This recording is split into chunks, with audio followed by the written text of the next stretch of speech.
Puji Tuhan, saudaraku sekalian, kita bersyukur ya untuk kebaikan Tuhan yang sungguh amat luar biasa ya, yang Tuhan kerjakan selalu di dalam kehidupan kita.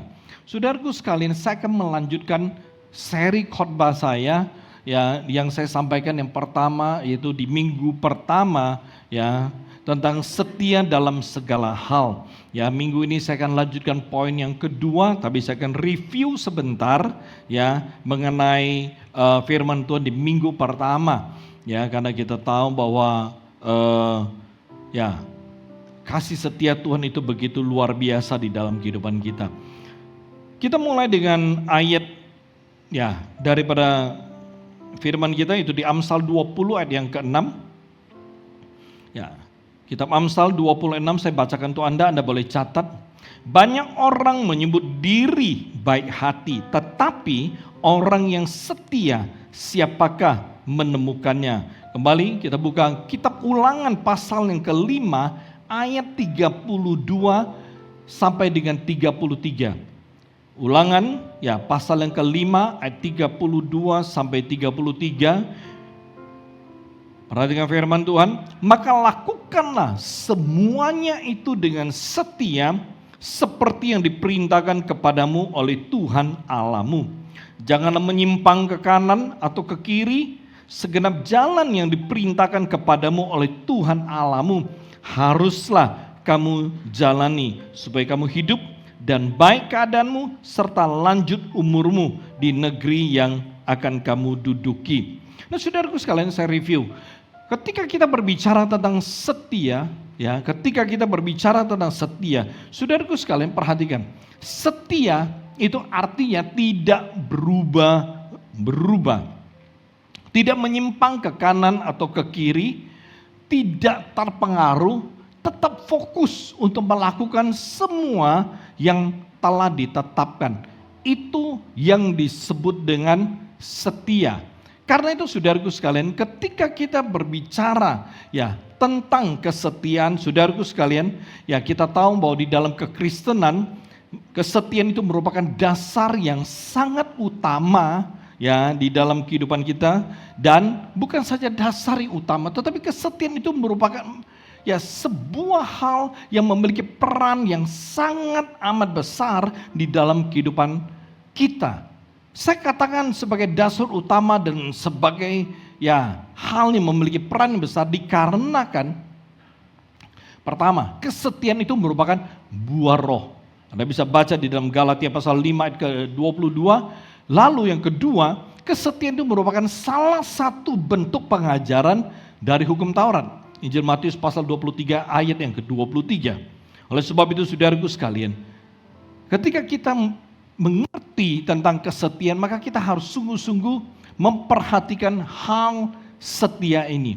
Nah, ketika kita berbicara tentang setia, maka kita berbicara bahwa kita harus bisa setia di dalam segala hal. Dengan kata lain, apabila kita belum bisa setia dalam segala hal, maka tidak bisa kita disebut dengan setia.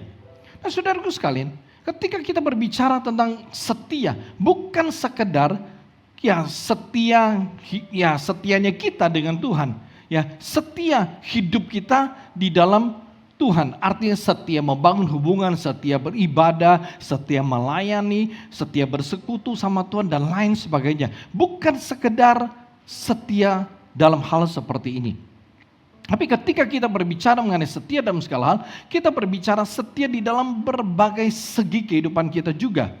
Ya, contoh, ya yang paling mudah, kita mesti setia dengan pasangan kita. Ya, kita mesti setia dengan apa yang ada, yang Tuhan percayakan kepada kita, talenta, karunia dan lain sebagainya.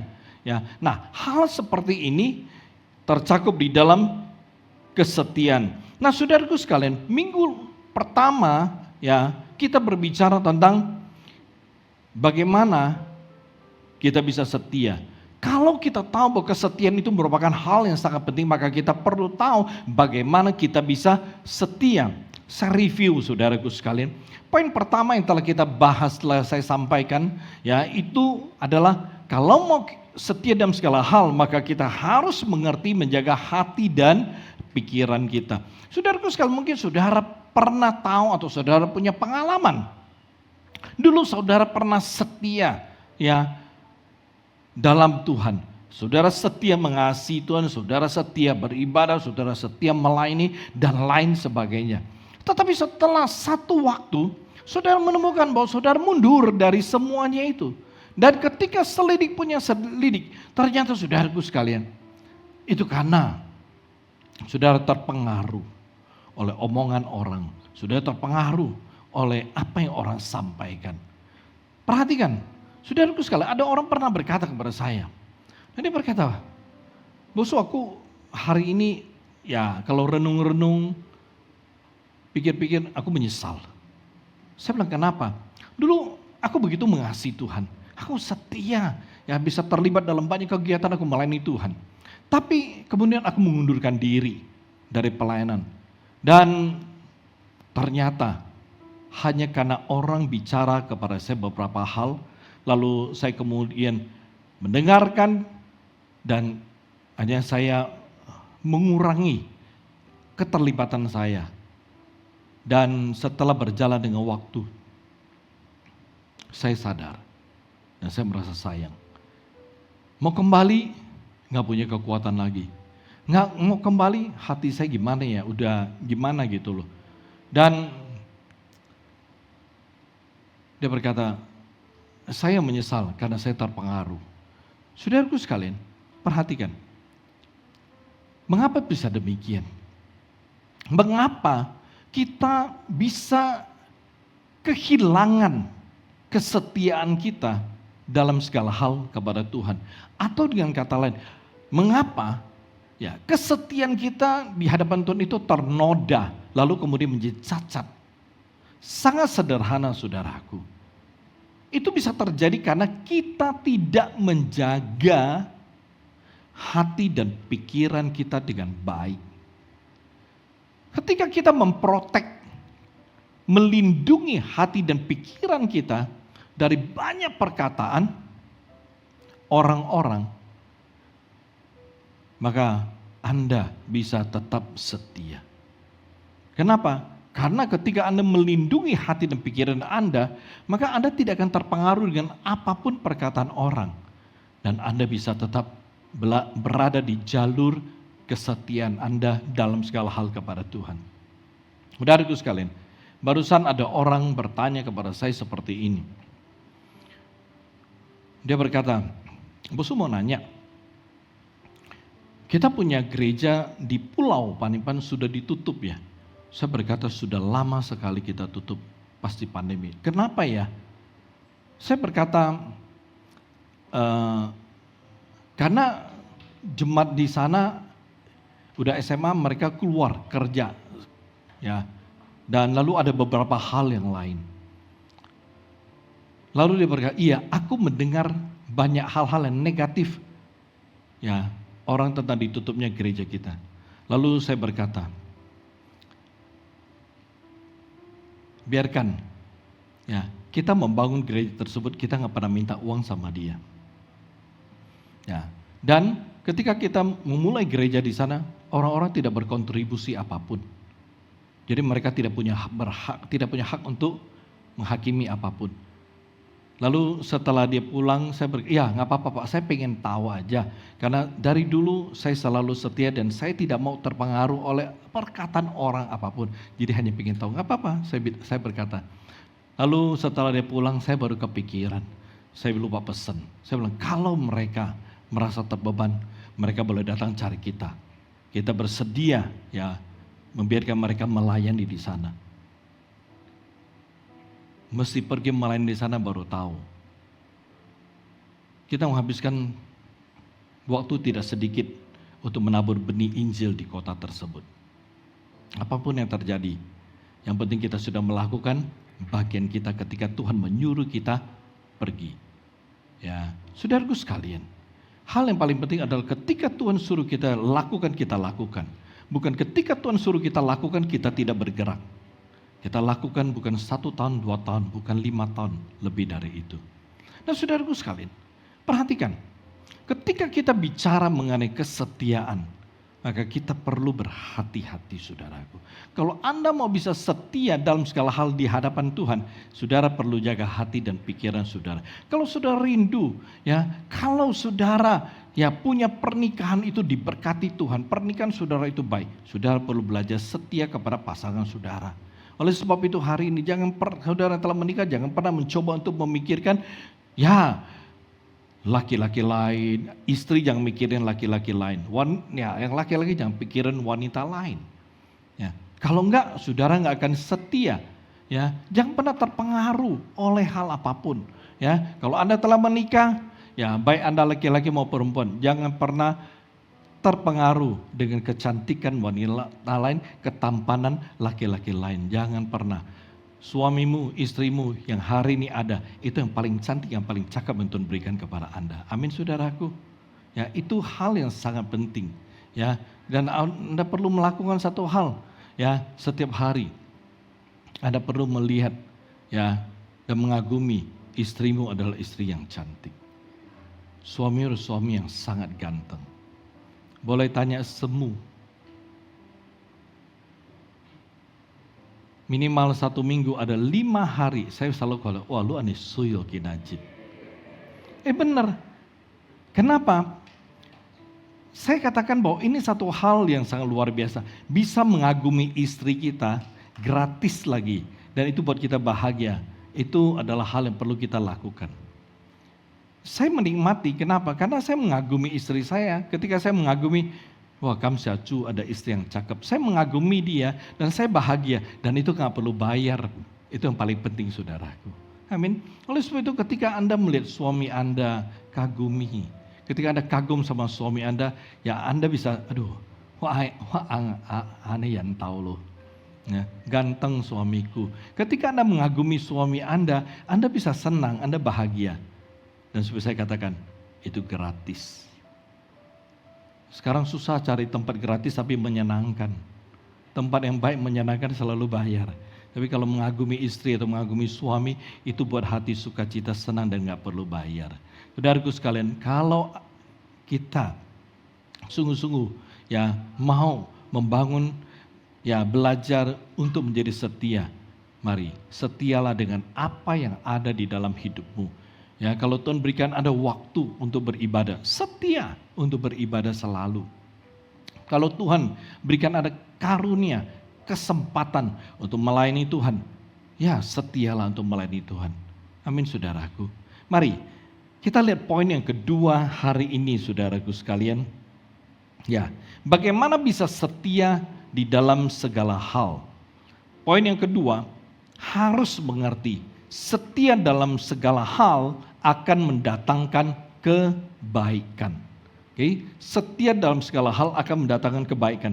Mari kita buka firman Tuhan, kita Filipi pasal yang pertama ayat ke-12 sampai ayat yang ke-14. Filipi pasal pertama ayat ke-12 sampai 14. Perhatikan firman Tuhan, saya bacakan untuk Anda. Aku menghendaki saudara-saudara supaya kamu tahu bahwa apa yang terjadi atasku ini justru telah menyebabkan kemajuan Injil, sehingga telah jelas bagi seluruh istana dan semua orang lain bahwa aku dipenjarakan karena Kristus. Ayat 14, dan kebanyakan saudara dalam Tuhan telah beroleh kepercayaan karena pemenjaraanku untuk bertambah berani berkata-kata tentang firman Allah dengan tidak takut. Amin. Ketika kita mempelajari sejarah hidup Paulus, kita mempelajari, menelusuri ya sejarah pelayanan dia, saudaraku sekalian, kita akan menemukan satu hal yang sederhana tetapi luar biasa. Yaitu Paulus adalah seorang yang setia dalam segala hal. Di dalam perjalanan pelayanannya, saudaraku sekalian, Paulus tidak pernah memilih seperti ini. Aku akan pergi ya memberitakan Injil ke kota ini, dan aku tidak akan pergi ke kota ini. Atau Paulus tidak pernah berkata bahwa aku akan melayani dan memperhatikan keluarga A, B, C, D. Tapi aku tidak akan memperhatikan dan melayani keluarga D, E, F dan lain sebagainya. Enggak. Ya. Paulus Dia selalu setia dan tetap setia ketika dia ditolak, ketika dia dikejar, ketika dia ditangkap, atau ketika dia dihajar, dia dipukulin. Dia tetap setia.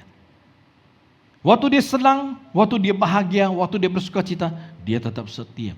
Bahkan saudaraku sekalian, ketika kita mempelajari seluruh kehidupan pelayanan Paulus, kita menemukan dia tetap setia pada waktu dia di penjara ataupun pada waktu dia bebas. Ini adalah hal yang sangat amat menarik saudaraku sekalian. Kesetiaan Paulus di dalam segala hal itu kemudian membuat Paulus punya hidup itu diberkati. Membuat Paulus punya hidup itu diurapi. Dan Tuhan memakai hidupnya itu dengan amat luar biasa. Nah saudaraku sekalian, saya akan perlihatkan kepada saudara bahwa apa yang terjadi, apa yang dialami oleh Paulus ketika dia setia dalam segala hal, ternyata itu mendatangkan kebaikan yang sangat amat menarik. Kebaikan yang terjadi bukan saja dia terima, tapi dialami juga oleh orang lain. Mari kita kembali kepada Filipi pasal yang pertama, ya. Di dalam ayat ke-12 dan 14 kita menemukan ada beberapa hal. Perhatikan. Paulus ketika dia ditangkap, ketika dia dipenjarakan, pada umumnya orang-orang berpikir bahwa pemberitaan dan perkembangan Injil pasti terhenti. Begitu Paulus ditangkap, maka pemberitaan Injil akan berhenti. Tetapi saudaraku sekalian, perhatikan kebenarannya. Di dalam Filipi pasal 1, 12-14 dengan jelas berkata seperti ini. Ya, hal ini tidak terjadi. Perkiraan orang meleset. Kenapa? Karena kenyataannya tidak seperti itu. Ayat 12 berkata, apa yang terjadi atasku ya justru telah menyebabkan kemajuan Injil. Ini kebaikan pertama. Apa yang terjadi, apa yang dialami oleh Paulus itu telah menyebabkan kemajuan Injil. Kenapa bisa menyebabkan kemajuan Injil, saudaraku? Karena ketika orang-orang tahu bahwa Paulus itu ditangkap, dipenjarakan karena Kristus, orang-orang mulai sadar, orang-orang mulai tahu ternyata Tuhan yang diberitakan oleh Paulus itu adalah Tuhan yang benar, itu adalah Tuhan yang hidup. Bukan Tuhan dalam bentuk patung yang mereka sembah pada waktu itu. Saudaraku sekalian, oleh sebab itu ketika orang mulai menemukan berita Paulus dipenjarakan karena dia membawa Injil, dia membawa kebenaran ke dalam hidup orang, orang-orang mulai terbuka, membuka diri mereka, lalu mereka mulai melihat Tuhan yang diberitakan oleh Paulus. Lalu orang mulai menerima Yesus, menerima Yesus, menerima Yesus. Dan Injil itu mulai bergerak dengan luar biasa. Bukan hanya itu. Coba kita perhatikan. Saudara, kebaikan yang kedua adalah Paulus berkata seperti ini. Kebanyakan saudara dalam Tuhan. Yang ayat 14. Bertambah berani berkata-kata tentang firman Allah dengan tidak takut. Saudara dalam Tuhan artinya orang-orang yang telah percaya pada waktu itu, ya, yang merupakan jejaringnya Paulus dalam pelayanan di kota tersebut itu mulai tambah berani. Saudaraku sekalian, perhatikan, ketika penganiayaan itu datang, seringkali akan membuat banyak orang Kristen berhenti. Wah, ketika mendengar ada penganiayaan, ada serangan-serangan tertentu, wah banyak orang Kristen mulai berhenti. Nggak berani bicara soal Injil, nggak berani bersaksi. Mungkin dengan kemajuan medsos banyak orang stop post. Hal-hal yang bersifat rohani, artikel rohani. Takut, banyak orang ketika mendengar penganiayaan terjadi, banyak orang mulai menyembunyikan statusnya sebagai orang Kristen. Kita perlu berhati-hati loh saudaraku. Injil Matius mengatakan, memberi kepada kita seperti ini. Ketika kita menolak Tuhan, maka Tuhan akan menolak kita suatu hari nanti di hadapan Allah Bapa. Hati-hati. Ya, saudaraku sekalian, banyak orang Kristen menolak Tuhan tanpa mereka sadar. Sederhana. Waktu kita makan bersama dengan teman kita, rekan kerja kita yang belum Kristen. Berani nggak kita berdoa? Banyak orang Kristen nggak berani doa. Berapa banyak orang Kristen yang takut kalau diketahui oleh rekan bisnis ataupun ya teman-temanan bahwa dia telah menjadi Kristen. Saudaraku sekalian, ketika Anda sebagai orang Kristen, Anda tidak berani menunjukkan jati diri Anda sebagai orang Kristen, tanpa sadar dan secara tidak langsung Anda menolak Kristus di dalam kehidupan Anda. Hati-hati. Itu Matius berkata, siapa menolak aku, akan ku tolak nanti di hadapan Bapakku. Saudaraku sekalian, Anda sebagai orang percaya, sebagai orang Kristen, statusmu itu mulia. Statusmu itu berharga. Engkau tuh adalah orang benar dan engkau adalah anak Allah. Ini status yang mulia. Saudaraku sekalian, oleh sebab itu Anda mesti bangga dengan statusmu. Ya, dengan statusmu Anda mesti bangga. Justru jangan ketakutan untuk menyembunyikan statusmu. Bangga. Dan saudaraku sekalian, ketika engkau mengakui Kristus di dalam berbagai tingkah laku, perilaku hidupmu, Kristus akan mengakuimu. Oleh sebab itu saudaraku sekalian, perhatikan. Jangan takut, karena Alkitab mengatakan memang penganiayaan akan datang. Oleh sebab itu justru disinilah di mana kita bisa membuktikan iman kita, membuktikan tentang bagaimana Tuhan yang kita percaya adalah Tuhan yang hidup. Saudaraku sekalian, oleh sebab itu perhatikan. Apa yang terjadi dengan Paulus itu ternyata membalikkan perkiraan banyak orang. Ya, mereka menangkapi Paulus, mereka berpikir sekarang Injil akan stop. Saudaraku sekalian, ketika kita membaca sejarah hidup Paulus, justru penjara tidak pernah menghentikan dia. Sejarah hidup dan sejarah perjalanan pelayanan Paulus mengatakan sebagian besar kitab di dalam perjanjian baru itu ditulis oleh Paulus di dalam penjara, saudaraku. Sebagian besar kitab-kitab Paulus yang kita baca hari ini itu ditulis oleh Paulus di dalam penjara. Jadi dengan kata lain jelas sekali bahwa penganiayaan penjara itu tidak pernah bisa menghentikan Paulus. Karena itu saudaraku sekalian, mari ya kita belajar, perhatikan. Paulus setia dalam segala hal, ya, setia waktu dia susah, setia waktu dia senang, ya, setia pada waktu keadaan itu baik atau tidak baik, ya, menyakitkan atau tidak. Saudaraku sekalian, coba kita lihat, itu mendatangkan kebaikan yang sangat amat luar biasa. Saya percaya bahwa kesetiaan kita dalam segala hal, kesetiaan kita di hadapan Tuhan, itu akan mendatangkan kebaikan bagi banyak orang. Bukan hanya dalam kehidupan kita, tapi juga dalam kehidupan orang-orang di sekitar kita. Perhatikan, kesetiaan Paulus dalam segala hal mendatangkan kebaikan bagi banyak orang-orang ya di kota Filipi. Mendatangkan kebaikan bagi banyak orang-orang percaya pada waktu itu. Di mana mereka bukan takut tapi tambah berani. Itu membuat hidup mereka semakin maksimal di hadapan Tuhan. Semakin iman mereka bertambah kuat. Saya mau katakan ini hal yang sangat amat luar biasa. Saudaraku sekalian, ketika melihat kehidupan kami, ya kakak beradik pada hari ini, saya menemukan, ya ternyata saya bersyukur. Saya punya orang tua yang sangat amat setia membaca Alkitab dan berdoa sampai hari ini. Khususnya Mami. Mami saya berumur hampir 88 tahun. Tapi sampai hari ini, setiap pagi sebelum dia beraktivitas, dia selalu baca Alkitab dan berdoa. Dan saya mau katakan, itu bukan dilakukan 10-20 tahun, tapi dilakukan sejak dia masih muda. Dan kesetiaannya ternyata mendatangkan kebaikan bagi kami semua anak-anaknya. Dan saya juga percaya pada cucu-cucunya. Kesetiaan kita di hadapan Tuhan itu akan menghasilkan kuasa yang begitu besar. Yaitu kebaikan-kebaikan itu akan datang di dalam kehidupan kita. Saudaraku sekalian, saya sungguh bersyukur. Ya, kesetiaannya bukan hanya dilakukan pada waktu dia baik-baik saja. Saya ingat satu peristiwa yang diceritakan oleh adik saya yang paling kecil. Waktu itu dia berkata dia cuti karena mami dioperasi di Jakarta lalu koma di rumah sakit. Dia cuti beberapa hari dan dia ngerawat mami. Dia tidur aja, lalu dia hanya update aja dengan kita.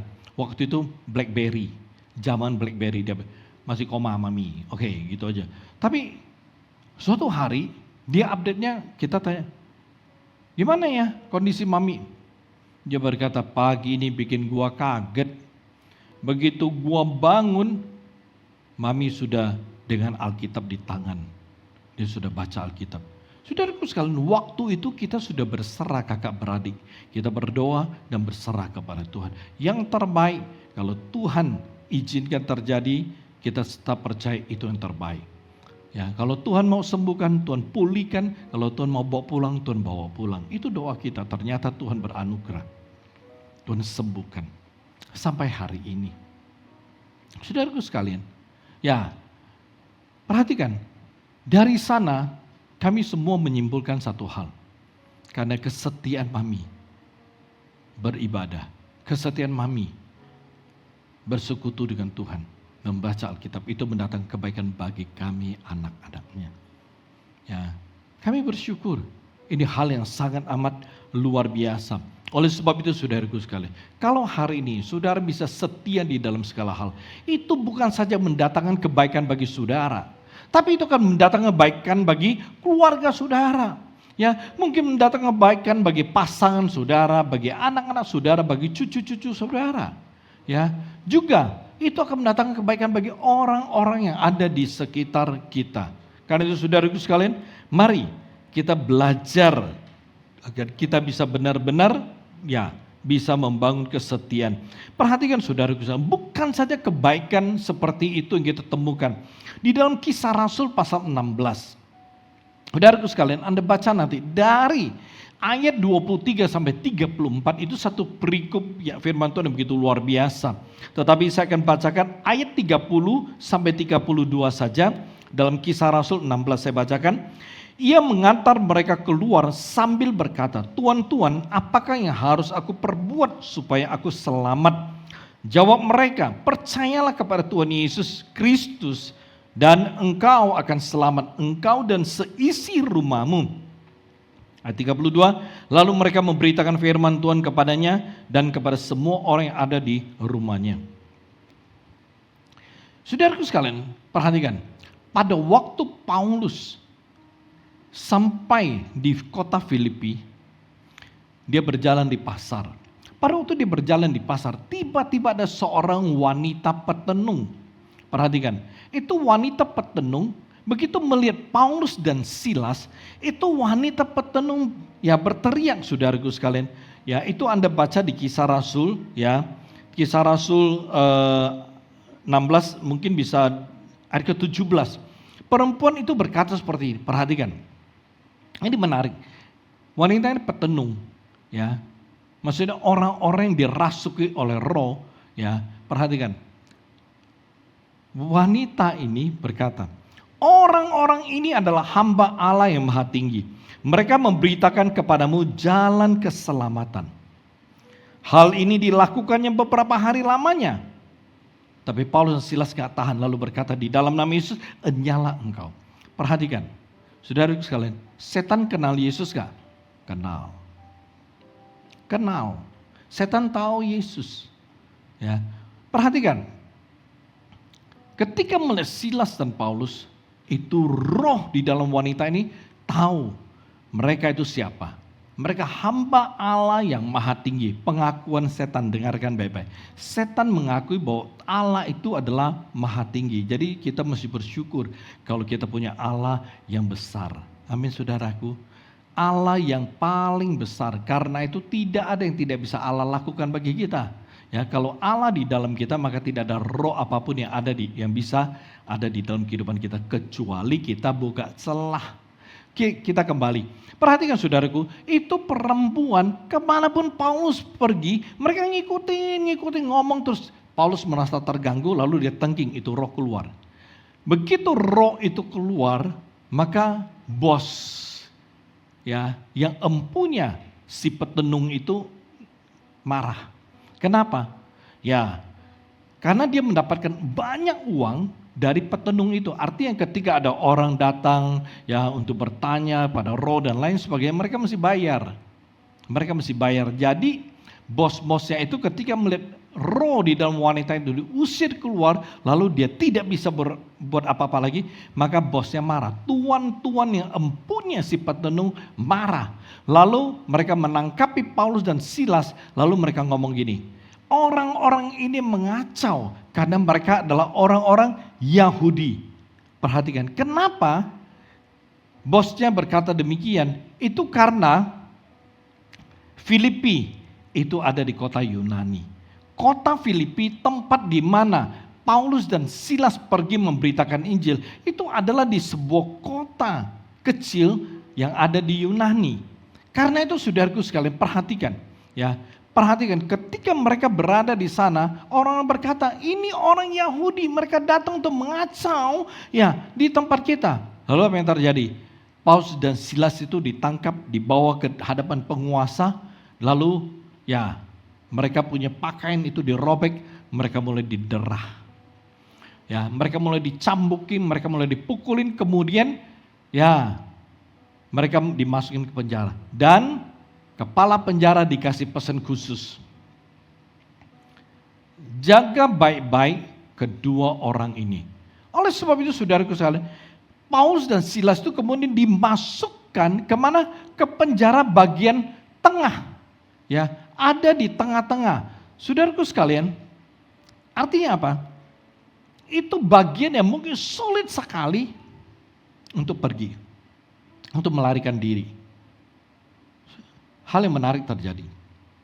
Saudaraku sekalian, pada waktu tengah malam, Alkitab berkata, mereka memuji Tuhan, mereka menyembah Tuhan. Satu hal yang saya mau katakan, ajaib tapi juga aneh dalam hidupannya orang Kristen seperti ini. Jujur saudaraku, ketika kita diberkati, ketika kita dalam keadaan yang baik, ketika kita dalam keadaan bahagia, kita mendapatkan sebuah keberhasilan. Permisi tanya, saudara bersyukur gak? Bersyukur gak? Enggak.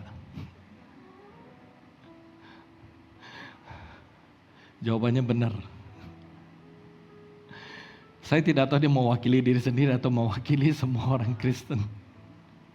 Saudaraku sekalian, masalahnya adalah ketika kita diberkati, ketika kita dalam keadaan bahagia, senang, kita nggak usah ngomong lah, kita bawa korban, persembahan ucapan syukur. Kita bersyukur pakai mulut kita aja enggak.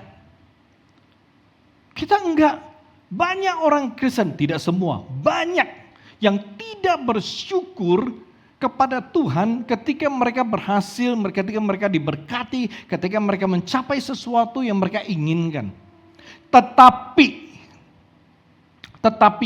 ketika mereka ada masalah, ngalamin pergumulan, ya, sakit yang berkepanjangan dan lain sebagainya,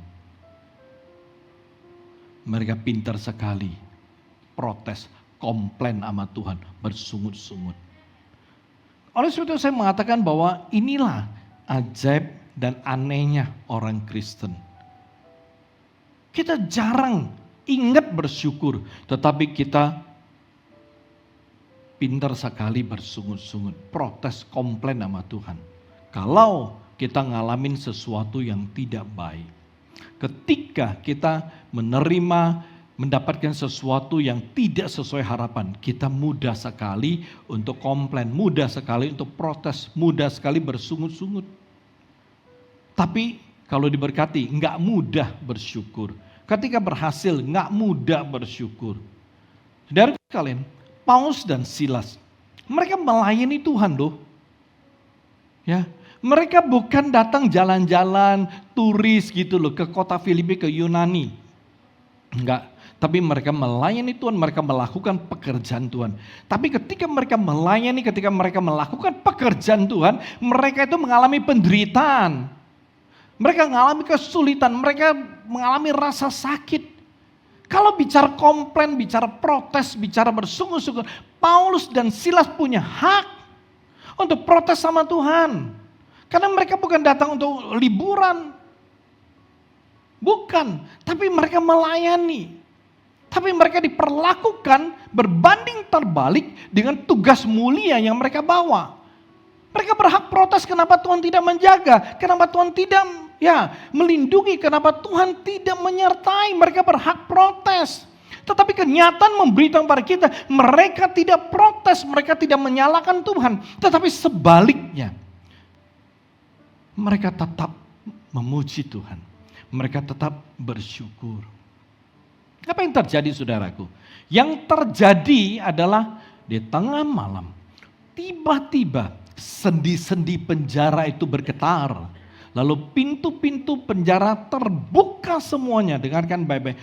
Terbuka semuanya. Itu bukan hanya Paulus dan Silas punya yang terbuka. Tapi semua pintu penjara terbuka. Itu narapidana pada kabur semua saudaraku. Dan ketika hal itu diketahui kepala penjara. Begitu dia sampai. Dia melihat semua penjara terbuka. Nabi udah kabur. Dia ambil pedang, dia pengen bunuh diri. Kenapa? Karena Paulus dan Silas kalau pergi, dia akan dieksekusi. Karena dia bertanggung jawab. Tetapi pada saat dia pengen bunuh diri, Paulus berkata, berhenti. Kami masih ada di sini. Saudaraku sekalian, itu awal yang terjadi. Singkat cerita, ayat yang saya baca. Kepala penjara ini kemudian membawa Paulus ke rumahnya. Anda baca baik-baik nanti di Kisah 16. Luka-lukanya dibersihkan, dikasih obat. Lalu dia tanya, apa yang harus kami lakukan untuk selamat? Paulus, Silas kemudian memberitakan Injil kepada mereka satu keluarga. Bukan saja memberitakan Injil, tapi kemudian membaptis mereka. Saudaraku sekalian, perhatikan. Ini kebaikan yang dialami oleh orang lain ketika Paulus dan Silas setia dalam segala hal. Ketika dia setia di dalam pelayanan. Saudaraku sekalian, perhatikan. Ketika kita berbicara, kalau kita mengerti setia dalam segala hal, kalau kita bisa setia dalam segala hal, itu akan mendatangkan kebaikan. Kebaikannya bukan saja kita rasakan, kita terima, tapi kebaikan itu akan diterima, dirasakan oleh orang lain juga. Mungkin keluarga kita, seperti yang saya katakan, mungkin juga orang-orang di sekitar kita. Oleh sebab itu mari kita belajar untuk sungguh-sungguh bisa setia dalam segala hal. Saudaraku sekalian, ketika kita bicara mengerti setia dalam segala hal, maka itu artinya kita tidak boleh pilah-pilah atau kita tidak boleh pilih-pilih. Misalnya, dalam hal ini aku mau setia, tapi dalam hal yang lain aku gak mau setia. Dalam hal itu aku gak bisa setia. Contoh, saya ambil contoh pelayanan multimedia. Kalau jadi operator mixer video, saya pasti bisa setia.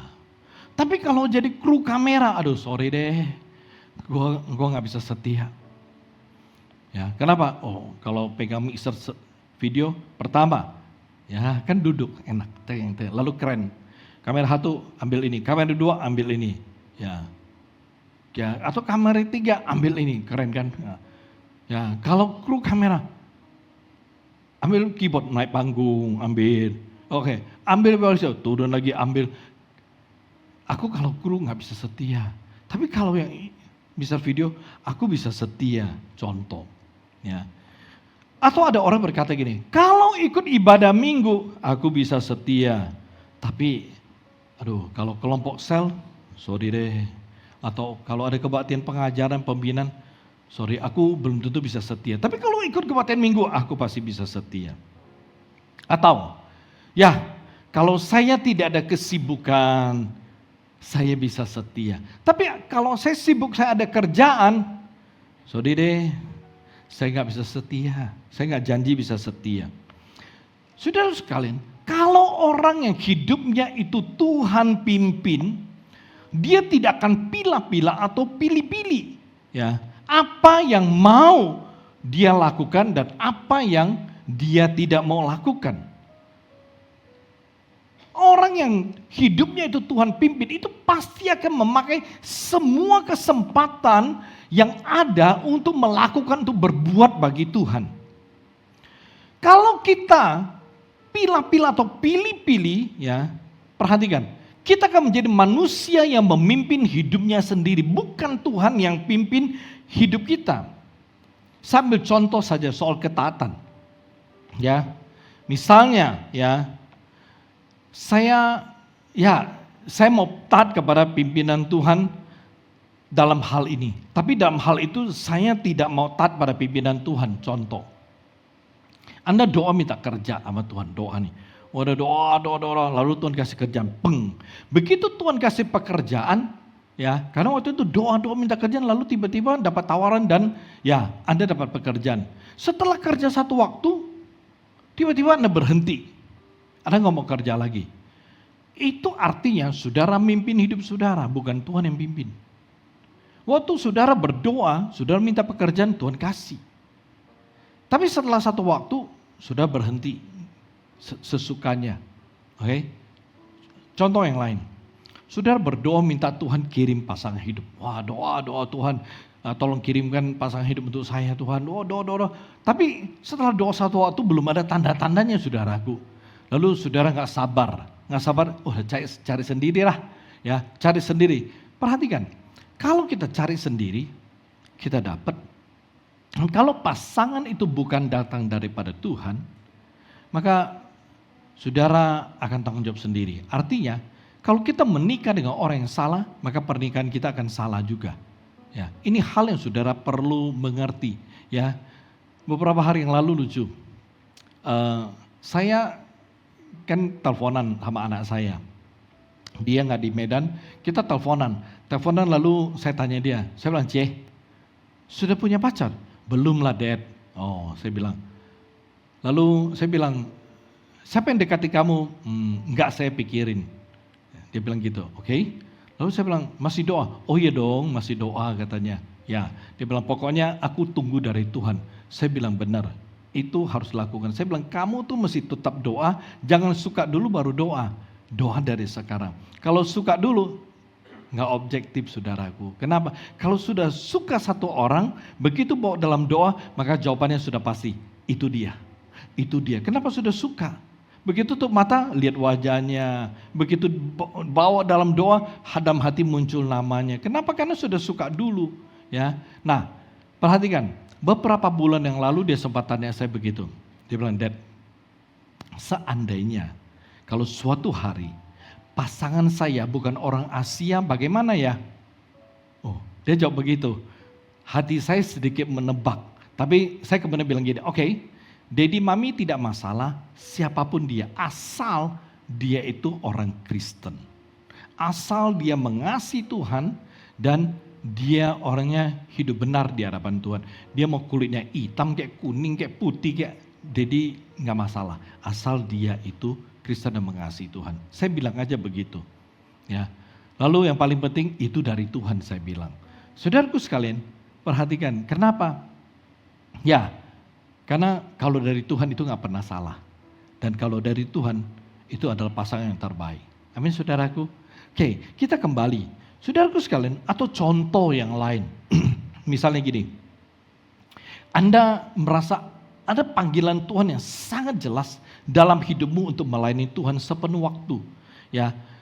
Tapi ketika Anda memikirkannya, Anda merasa, waduh, kalau saya melayani Tuhan sepenuh waktu, susah nih, takut masa depan gak jelas. Ya, banyak orang bilang, waduh, kalau jadi hamba Tuhan, takutnya masa depan gak jelas. Hidupnya, ya, bergantung pada belas kasihan orang dan lain sebagainya. Lalu Anda memutuskan untuk nggak mau pikirin, nggak mau doakan, fokus, ya kejar masa depan. Menurut apa kata orang.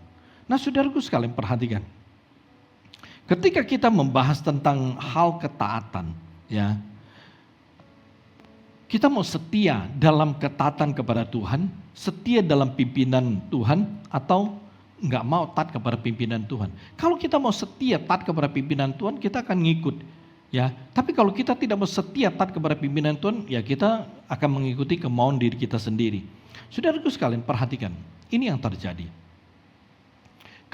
Saya pernah, waktu saya masih muda sekali, ya, dalam hati saya saya mendengar sebuah khotbah dan saya sederhana dalam hati saya berkata, Tuhan, aku mau melayanimu sepenuh waktu, seumur hidupku. Itu hanya ngomong di dalam hati. Tapi ketika saya tinggal bersama om saya dia direktur di 3 perusahaan waktu itu, dan dia terus mendoktrini saya tentang untuk bisa mencapai prestasi berada di dalam top manajemen.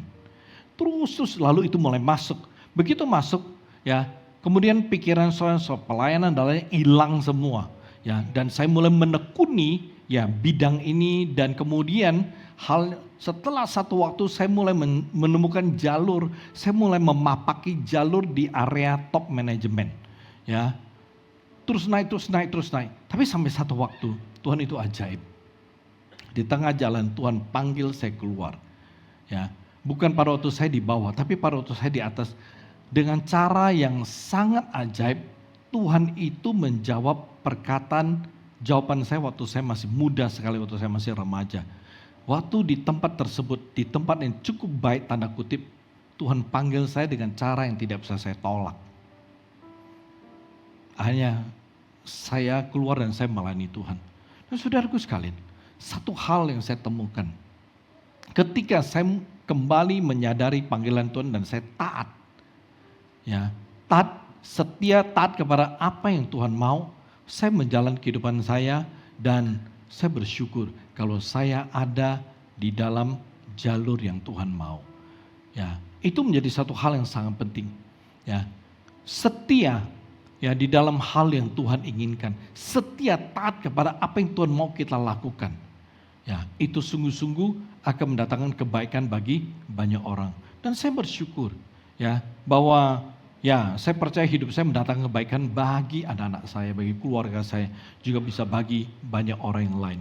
Saudaraku sekalian, hari ini kita harus mengerti ketika kita menjalani kehidupan sehari-hari kita. Kita harus jelas siapa yang memimpin siapa, saudaraku. Artinya apa? Artinya Anda yang memimpin hidup Anda pada hari ini atau Tuhan yang memimpin hidup saudara. Kalau memang saudara tahu bahwa hidup saudara itu dipimpin oleh Tuhan, maka saudara harus taat kepada pimpinan Tuhan. Dalam segala hal. Dalam segala hal. Kita tidak bisa berkata kita taat kepada pimpinan Tuhan, tapi dalam hal-hal tertentu. Kalau dalam hal-hal tertentu atau hal-hal kita pilah-pilah, maka itu artinya kita tidak setia taat kepada pimpinan Tuhan. Kita tidak setia dengan cara Tuhan menuntun hidup kita. Saya berikan contoh saudaraku. Contohnya hari ini Tuhan memimpin saudara ke Antioquia. Lalu saudara taat. Lalu saudara mulai belajar setia dalam segala hal. Saudara berjemaat, saudara tertanam, lalu saudara mengikuti berbagai kegiatan di gereja GB Antioquia. Kemudian Anda mulai menemukan hidup saudara itu kemudian diubahkan, lalu saudara punya kerohanian bertumbuh, dan akhirnya masa depan saudara, kehidupan saudara itu diberkati, bahkan kemudian saudara bisa melayani Tuhan di gereja ini. Perhatikan, saudaraku sekalian, dari pertama ketika saudara dipimpin Tuhan ke sini, sampai kemudian saudara bisa melayani Tuhan di gereja ini, itu berarti saudara menerima kebaikan dari apa yang saudara lakukan. Itu saudara setia dalam segala hal. Saya percaya ketika saudara setia dalam segala hal, maka saudara akan melihat kebaikan-kebaikan yang datang dalam kehidupan saudara. Hidup saudara diubahkan, rohani iman saudara bertumbuh, lalu hidup dan masa depan saudara itu diberkati. Dan saudara bisa melayani Tuhan. Saudaraku sekalian, ini hal yang saya mau katakan menarik. Saya melihat begitu banyak jemaat hari ini. Mereka setia dari dulu, tertanam dari dulu. Hari ini hidup mereka diberkati Tuhan. Diberkati Tuhan. Tertanam artinya bukan saja diri mereka ada, hati mereka, perasaan mereka, pikiran mereka tertanam. Hari ini mereka diberkati, saudaraku. Ya, oleh sebab itu saya mau katakan, saya percaya kepada apa yang Tuhan katakan tentang Antioquia. Ya, saya pegang apa yang merupakan nubuatan Tuhan untuk GB Antioquia. Itu di Antioquia ada 3 golongan. Golongan pertama, golongan yang diurapi luar biasa. Kedua, golongan yang dipakai luar biasa. Yang ketiga, golongan yang diberkati luar biasa. Itu yang Tuhan katakan tentang GB Antioquia. Oleh sebab itu saya mengikuti ya apa yang Tuhan nubuatkan tentang gereja kita. Oleh sebab itu saudaraku sekalian, mari tertanamlah sebagai jemaat. Ya, tertanam bukan saja engkau hadir, tapi hatimu mesti tertanam, pikiranmu, perasaanmu tertanam sebagai jemaat. Dan saya percaya saudara akan masuk di dalam golongan-golongan telah Tuhan nubuatkan untuk gereja Antioquia. Amin, saudaraku. Mari hari ini kita belajar setia dalam segala hal. Ya, karena setianya Anda dalam segala hal itu akan mendatangkan kebaikan. Bukan saja bagi Anda, tapi bagi keluarga Anda dan orang-orang sekitar Anda. Amin. Kita akan tundukkan kepala. Minggu depan saya akan lanjutkan poin terakhir, poin ketiga. Mari kita tundukkan kepala, kita berdoa.